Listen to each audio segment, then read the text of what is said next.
तो नमाज़ पढ़ने से पहले हमारा जिस्म और हमारे कपड़े और जिस जगह पर नमाज़ पढ़नी है उस जगह का पाक होना ज़रूरी है। तो निजासत जो बाज़ औक़ात जिस्म पर लगती है या कपड़े पर लगती है उसकी दो अक़साम हैं। एक होती है गलीज़ा, एक होती है खफ़ीफ़ा। गलीज़ा जिसका हुक्म सख्त है, खफ़ीफ़ा जिसका हुक्म हल्का है, नरमी है जिसके अंदर। निजासत गलीज़ा ये जिस्म के जिस जगह पर भी लग जाए तो दिरहम की मिक़दार देखेंगे। अगर वो दिरहम की मिक़दार है तो अब उसमें जो नमाज़ पढ़ी है उसका इआदा करेंगे।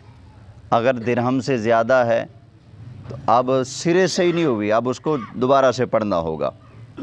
निजासत गलीज़ा अगर दिरहम या दिरहम से ज़्यादा मिक़दार में जिस्म पर या कपड़े पर लगी हो तो क्या करेंगे?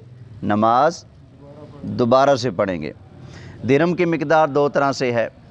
अगर पानी की तरह है, पानी लगा और कपड़े पर फैल गया, पेशाब लगा या खून लगा और वो कपड़े पर फैल गया, तो अब कैसे पता चलेगा ये दिरहम की मिक़दार है या नहीं?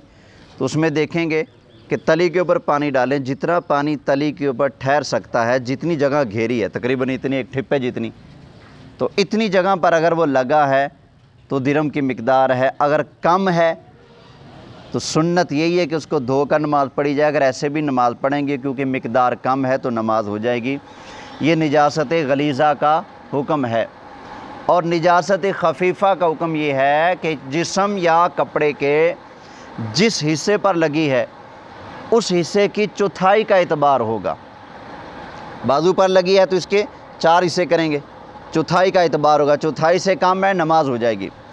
ये दामन पर लगी है तो इसकी भी चौथाई का एतबार होगा। चौथाई से कम पर लगी है तो नमाज हो जाएगी चौथाई, या इससे ज़्यादा पर है तो नमाज नहीं होगी।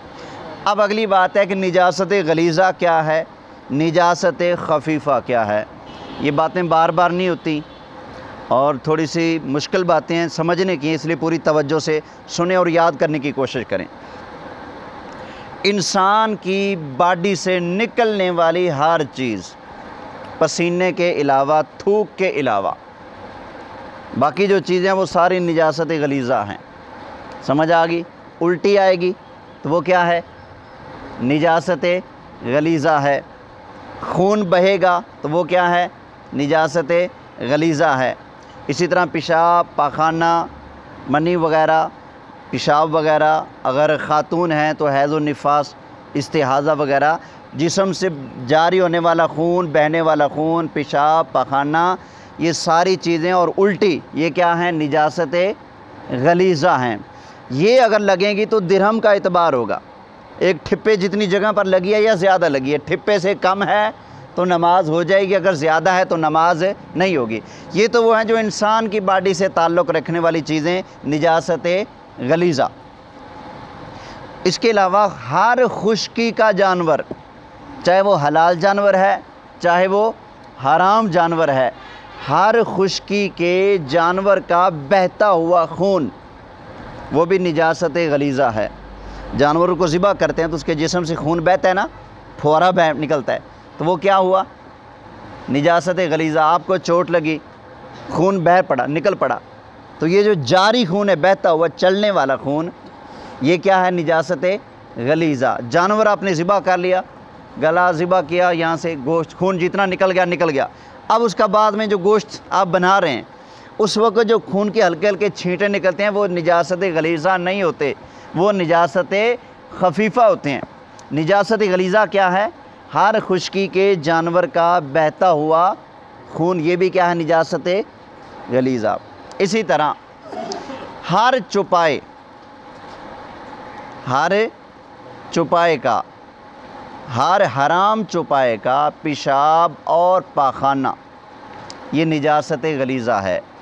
हर हराम चौपाए का, हर हराम जानवर का पेशाब, पाखाना, ये क्या है? निजासत गलीज़ा है। और जो हलाल जानवर हैं उनका जो पाखाना है वो निजासत गलीज़ा है, जबकि उनका जो पेशाब है वो निजासत खफीफ़ा है। इसी तरह वो परिंदे, हलाल परिंदे जो ऊपर उड़ नहीं सकते, जैसे मुर्गी और बत्तख, इनकी जो बीट होती है ये निजासत गलीज़ा है, समझ आ गई ना। और जो परिंदे उड़ने वाले हैं, अगर वो हराम परिंदे हैं तो उनकी बीट निजासत खफीफ़ा है। अगर हलाल परिंदे हैं, कबूतर वगैरह, ये जो ऊंचा उड़ते हैं, तो इनकी बीट पाक है। ये अगर लग भी जाए तो नमाज़ पढ़ेंगे तो आपकी नमाज हो जाएगी। बच्चा 1 दिन का हो, 1 मिनट का हो, बच्चे को अगर उल्टी आएगी तो वो उल्टी निजासत गलीज़ा है, उसको पेशाब आएगा, पखाना आएगा, वो भी क्या है, निजासत गलीज़ा है। ख़वातीन में ये बात बहुत मशहूर होती है, बच्चे का पेशाब पाक है। ये बात बिल्कुल गलत है। बच्चे का पेशाब पाक है, 1 मिनट, चाहे उसकी उम्र है, अभी पैदा होते ही पेशाब कर दिया, उसका पेशाब क्या है, नापाक है। पखाना भी नापाक है, उसका पेशाब भी नापाक है। तो आम तौर पर हम रोड पर गुज़र रहे होते हैं, तो ये भी चलो आप सुनने काम आ जाती बात। रोड पर पानी पड़ा हुआ है, बारिश हुई है, तो आपके पास से कोई गाड़ी भी गुजरी, उसके पानी उछला और आपके जिस्म पर, कपड़ों पर छींटे पड़ गए, तो ये जो रोड के ऊपर पानी पड़ा होता है ये पानी पाक होता है। इसके छींटे लग जाने से आपका जिस्म नापाक, कपड़े नापाक नहीं होंगे।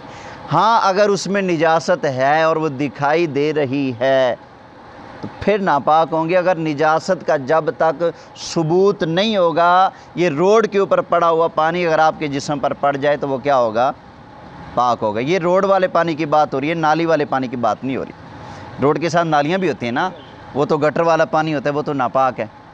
इसी तरह एक आदमी छिड़काव कर रहा था पानी, आप वहाँ से गुजरे तो पाइप ऐसे उसने मारा, ज़मीन पर पानी लगा, वहाँ से उछल कर आपके कपड़ों पर लगा, तो वो पानी भी पाक है, निजासत खफीफ़ा भी नहीं है, गलीज़ा भी नहीं है, वो पाक है। उन कपड़ों में अगर आप नमाज़ पढ़ेंगे तो आपकी नमाज हो जाएगी।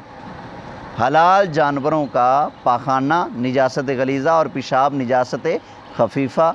यानी आप भैंस का आप दूध निकाल रहे हैं, उसके छींटे पड़ गए, अब देखेंगे जहाँ पर उसका पेशाब पड़ा है, तो मसलन बाजू पे थोड़ा पड़ गया, तो बाजू के 4 हिस्से कर लें, उसके 4 हिस्से से कम पर पड़ा है तो माफ़ है। अगर ज़्यादा पर पड़ा है, 4/4 से ज़्यादा है, तो आप उसको धो कर नमाज़ पढ़नी होगी। समझ आ गई बात? हाँ जी, इसके ताल्लुक़ से अगर कोई बात आपने पूछनी हो तो पूछ सकते हैं। हाँ जी, कोई बात पूछनी है इस हवाले से? चलें ठीक है जी। बिस्मिल्लाहिर्रहमानिर्रहीम। अल्लाहुम्मा सल्ली अला सय्यिदिना व मौलाना मुहम्मद व अला आलि